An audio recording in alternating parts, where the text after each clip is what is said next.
ọ dị mma onye eze mana ụbọchị taa anyị nụrụ na anyị hụrụ ọ bụrụ na anyị nụrụ ahụrụ m ndị otu IPOB nke bụkwa onye ha na-akpọ West African Coordinator Mrs. Julie Harry hụkwa onye nke ọzọ onye IPOB coordinator kwa la coordinator la circle.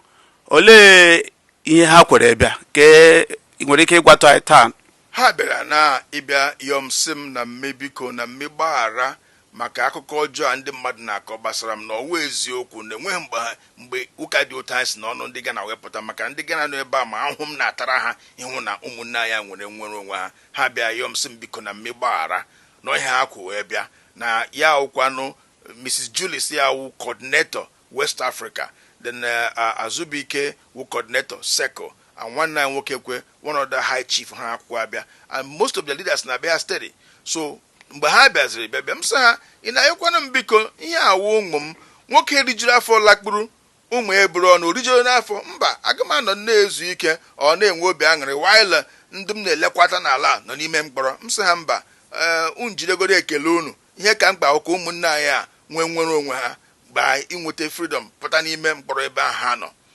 Mara ha si nga anyị gawa ịga hụkwa onyeisi uwe ojii na-elekwata ihe niile gbasara uwe ojii na Ghana. Anyị agakwa na ya ka n'ihe a maka ekwesịrị m ịga nga taa chukwu mebere ụmụnne anyị abịakwa ọkwa nga m na-agbarị ka ọ dịrị ụmụnne anyị mma. Anyị ga nga taa anyị na-enọkakwa ya gwa m dat igwe maza na otu ha anyị si wee na-ayọ ka a ghara inwe ihe ọbụla ga-eme ka ụmụaka ya gaa nga. Ha bịa leba anya na meeting IPOB ha na-eme enwe ihe o nwere to do with the law of this country Ghana.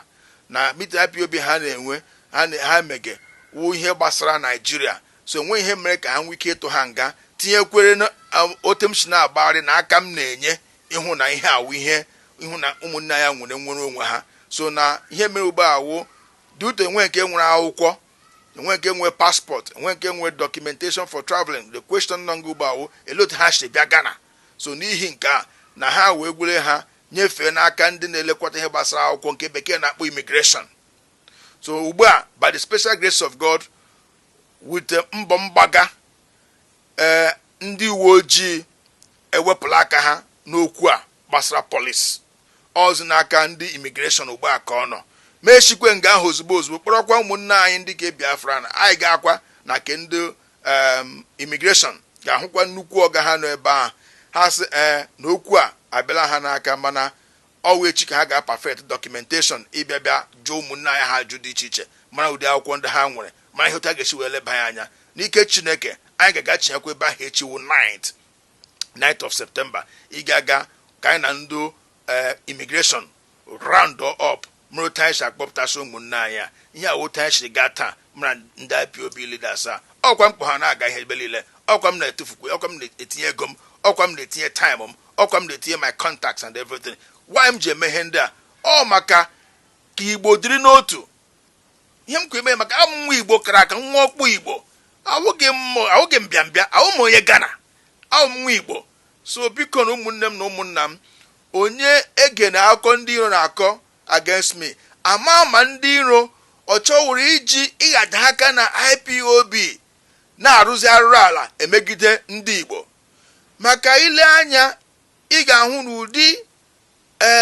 ụdị allegation na ụdị ebubo ha na-ebo m wee ebubo onye iro na-ebo mmadụ. So m na-asị onye ọbụla na-agba m mgbe okpuru iro maka eze bụ iro ọkwa oche eze m nọ ya wụ iro na-ebu ndị mmadụ nwekwa ihe ọzọ. So iro ha na-ebu m nga enwekwe ndị bugekwa iro again na-ebu propaganda na mụnwa the sponsor of IPOB na Ghana. Ihe ahụ the first allegation ha bụrụ bugre to Nigeria High Commission bụrụ bugre to ndị uwe ojii ala na mụnwa the sponsor of IPOB na Ghana kwukwuru ekwu na ihe oji oche eze emewe sponsor Biafra na Ghana. Ugbu a the second propaganda ugbu a wụzi na mụnwa ọmịọhọ ọ kpọrọla ndị IPOB ndị uwe ojii. So eleke eji ugbu a ndị iro mebulu ụzọ call the first propaganda hụ na ọwa ọkọdụrụla ha change swift photo and that propaganda ya wụ ndị iro. So m na-akwa ụmụnne m kwere mara na ihe awụ akọ ndị iro onye kwule ka ndị iro dufuo ya maka ihe m na-emewu ụgbọgụrụ kwara nwunye di m enweghị m megidere onye megidekwenu m ira Chineke ezo onye chere m eche ọjọọ ira ihe ọjọọ zoo m chere mmadụ ka ọjọọ ihe ọjọọ zoo ma ha m na-asụ Chukwu gọzie unu niile ka ọ dịrị Igbo mma n'ụkọtọ dịrị anyị mma n'ehihie dịrị anyị mma n'abalị eke orie afọ na nkwọ ga na n'ụlọ anyị mgbe ọbụla ka ọ dịrị unu mma n'aha Jizọs ndewo Chukwu abịa ma gọzie unu Chukwu okike gọzie unu ọbachibinigwe gọzie unu n'aha Jizọs ndewo